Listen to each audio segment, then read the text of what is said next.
শক্তি নাই যে আমরা কিতা কইতাম আপনাদের হামদাত আমরা রোজ ওটাও নাই আমরা কোয়ার মতো নাই আপনারা যদি এখন আমরা দয়া করক্কা।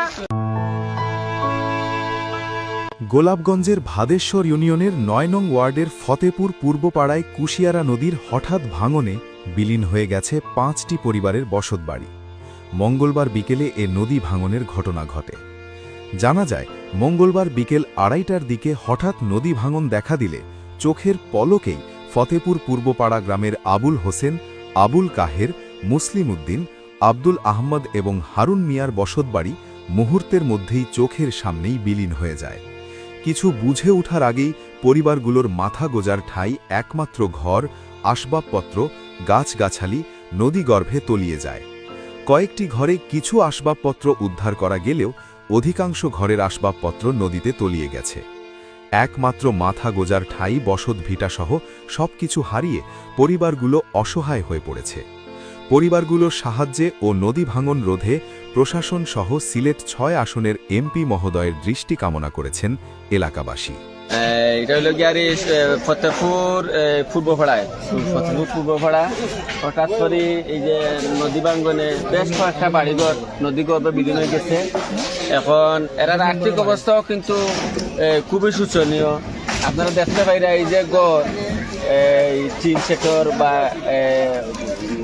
মাটির বেড়া বা এই যে তরজার বেড়া এগুলো আসলে দেখতেই দেখা যায় যে তাদের আর্থিক অবস্থা খুবই শোচনীয়। এবং এই যে এরা বড় ধরনের একটা ক্ষতি হইল, এটা যদি মনে করো পুষাইতে হয় বা ইয়ে করতে হয়, আমরা সব মনের সাহায্য সহযোগিতা করা দরকার। এবং বিশেষ করে সরকারিভাবে তাদেরকে যত দ্রুত সম্ভব সরকারিভাবে এটার তদন্ত সাপেক্ষে সরকারিভাবে এটার একটু বড় ধরনের সহযোগিতা করা দরকার আছে বলে আমি মনে করি আর কি। দেশ এবং প্রবাসে যারা অবস্থান করতেছেন আপনারা তো খোঁজখবর নিলে জানতে পারবা যে এরা খার বাড়ি খার গো তারা যে যার অবস্থান থেকে যতটুকু সম্ভব আপনারা একটু সহযোগিতা করলে আমার মনে হয় বেশ ভালো হয়। রোজা রমজানের দিন আমরা ইহকাল এবং পরকালের মুক্তির একটা সুব্যবস্থা এরই মাধ্যমে হইতে পারে। আল্লাহ কোন সময় খার ইবাদত কবুল করে এটা বুঝাও দায় আসলে।